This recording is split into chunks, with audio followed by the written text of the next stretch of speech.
Haleluya, puji Tuhan, Shalom Bapak Ibu Saudara yang dikasihi Tuhan. Kembali hari ini Mana Surgawi hadir bersama dengan Bapak Ibu Saudara pada hari Senin 1 September 2025.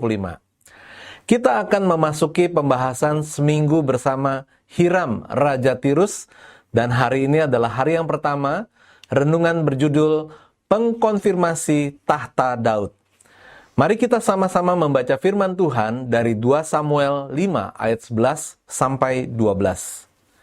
Hiram, Raja Negeri Tirus, mengirim utusan kepada Daud dan kayu alas, tukang-tukang kayu dan tukang-tukang batu. Mereka mendirikan istana bagi Daud. Lalu taulah Daud bahwa Tuhan telah menegakkan dia sebagai raja atas Israel dan telah mengangkat martabat pemerintahannya oleh karena Israel umatnya. Kisah Hiram, Raja Tirus tidak bisa dipisahkan dari kisah Daud, bahkan juga dari kisah Salomo. Alkitab mencatat pertama kali hubungan antara Hiram dengan Daud adalah sesaat setelah Daud menaklukkan Yerusalem yang saat itu dikuasai oleh orang Yebus. Apa yang dijelaskan di sini berkaitan dengan penobatan Daud sebagai Raja Israel. Hiram mengirim utusan kepada Daud. Mengirim utusan adalah bagian dari pengakuan seorang akan jabatan orang lain. Ketika Hiram mengirim utusan kepada Daud, itu artinya dia mengakui Daud sebagai Raja Israel. Ini sama artinya Hiram mengkonfirmasi tahta Daud. Apa yang dilakukan Hiram selanjutnya semakin menegaskan konfirmasinya atas tahta Daud, yaitu mengirim kayu alas, tukang-tukang kayu, dan tukang-tukang batu untuk mendirikan istana bagi Daud.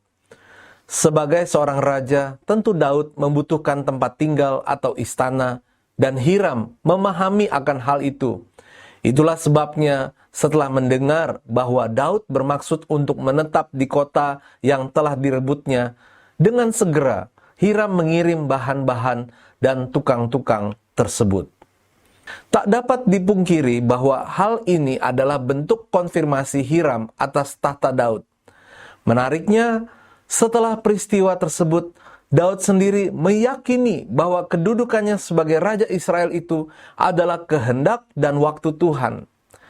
Dikatakan dalam 2 Samuel 5 ayat 12, lalu tahulah Daud bahwa Tuhan telah menegakkan dia sebagai Raja atas Israel dan telah mengangkat martabat pemerintahannya oleh karena Israel umatnya. Perbandingannya dengan orang Filistin, apa yang dilakukan orang Filistin bertolak belakang dengan apa yang dilakukan oleh Hiram. Ketika orang Filistin mendengar bahwa Daud telah diurapi menjadi raja atas Israel, maka majulah orang-orang Filistin tersebut untuk menangkap Daud. Sejak kekalahan orang Israel dan jatuhnya Saul dan anaknya, orang Filistin tampaknya telah menguasai tempat-tempat utama di tanah Israel tanpa gangguan yang berarti. Maka setelah mengetahui bahwa Daud dipilih menjadi raja atas seluruh bangsa, mereka berpikir bahwa sebaiknya mereka menyerang Daud terlebih dahulu sebelum pasukan Daud menjadi banyak dan kuat. Bukannya mengkonfirmasi tahta Daud, orang Filistin malah ingin menjatuhkannya. Hiram telah menunjukkan sikap yang baik dengan mengkonfirmasi tahta Daud. Bagaimana dengan kita?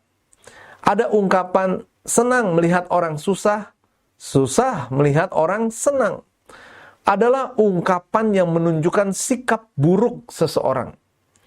Jangankan melihat orang lain menerima sebuah jabatan. Melihat orang lain berhasil dalam hal kecil saja tidak bisa. Sebagai orang percaya, kita harus bisa menerima keberhasilan orang lain. Ada hal positif yang bisa dikembangkan ketika kita turut bahagia melihat keberhasilan orang lain, yaitu dengan sendirinya semangat kita akan tergugah untuk menjadi orang yang berhasil juga. Kata-kata bijak hari ini, senang melihat orang lain sukses adalah energi positif yang akan menuntun kita di jalan keberhasilan. Bapak Ibu, kami mengajak mari kita berdoa. Tuhan, beriku hati yang rela melihat orang lain berhasil di dalam hidupnya dan bangkitkan semangatku untuk berusaha lebih baik supaya aku juga berhasil. Dalam nama Tuhan Yesus kami berdoa dan mengucap syukur. Amin. Puji Tuhan, kami senang renungan ini menjadi berkat untuk Bapak Ibu semuanya. Selamat beraktivitas, Tuhan Yesus memberkati.